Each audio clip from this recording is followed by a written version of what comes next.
Assalamualaikum warahmatullahi wabarakatuh. Halo rekan-rekan mahasiswa dan para akademisi. Pada kesempatan Konferensi Riset Mahasiswa Psikologi Indonesia 2025 ini, kami akan mempresentasikan hasil penelitian kami yang berjudul Aspirasi Karir Generasi Z Berdasarkan Peran Gender. Penelitian ini bertujuan untuk melihat apakah gender masih menjadi penentu utama dalam cita-cita karir generasi muda saat ini. Adapun kelompok yang berkontribusi pada penelitian ini adalah sebagai berikut.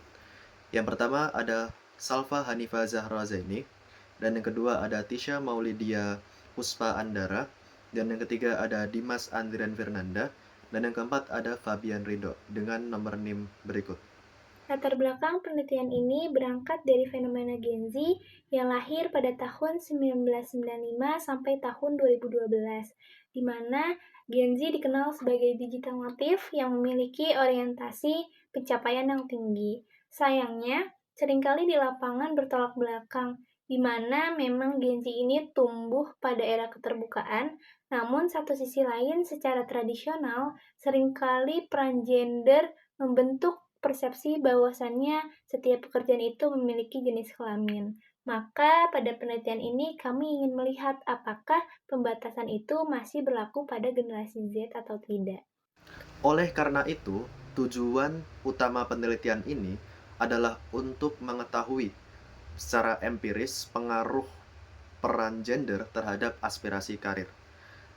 Secara spesifik, kami melihat 3 dimensi aspirasi karir, yaitu yang pertama ada achievement aspiration atau keinginan untuk sukses, dan yang kedua ada leadership aspiration atau keinginan memimpin, dan yang ketiga ada educational aspiration atau keinginan untuk melanjutkan pendidikan. Kami menggunakan sosial kognitif karir teori, di mana teori ini menekankan bahwasannya aspirasi karir seseorang akan terbentuk melalui interaksi sosial. Pada teori ini juga, kepercayaan diri atau self-efficacy menjadi dasar utamanya. Pada penelitian ini, kami menggunakan pendekatan kuantitatif dengan jumlah responden 100 orang dengan komposisi 72 orang perempuan dan 28 laki-laki dengan teknik pengumpulan data purposive sampling. Kami juga menggunakan alat ukur karir aspiration scale yang diadaptasi oleh Tresnawati pada tahun 2024. Kami menggunakan analisis data regresi linear yang dibantu oleh software DASP. Kita masuk ke hasil utama. Berdasarkan analisis statistik, ditemukan temuan menarik.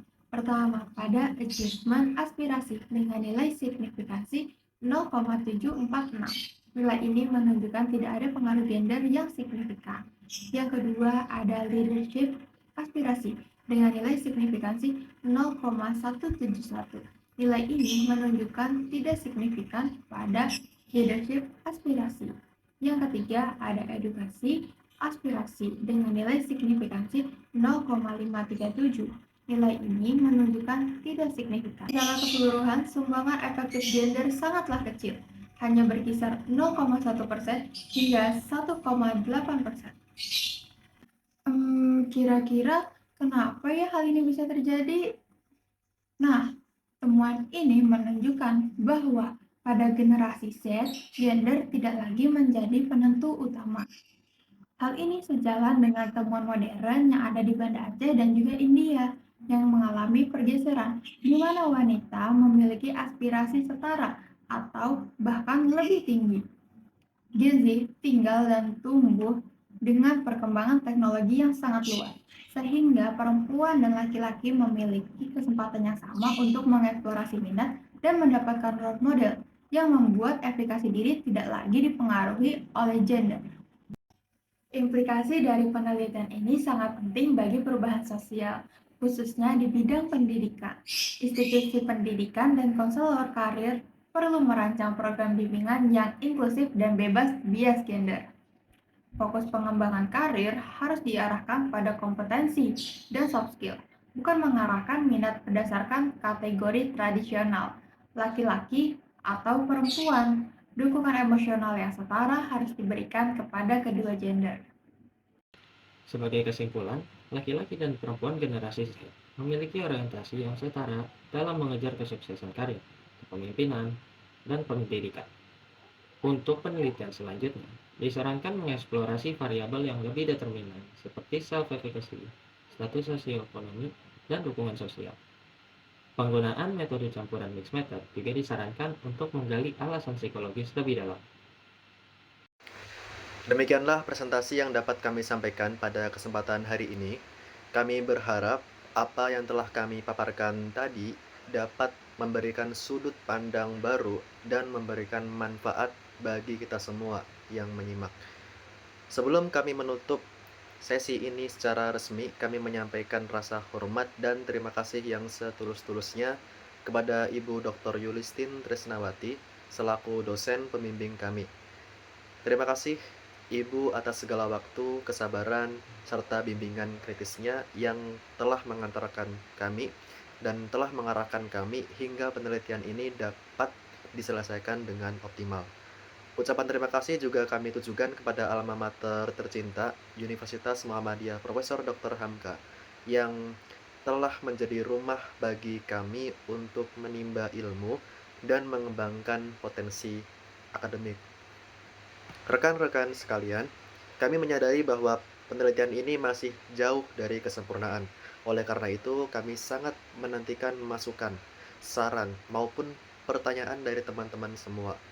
Mari kita lanjutkan diskusi ini secara lebih mendalam melalui kolom komentar yang tersedia.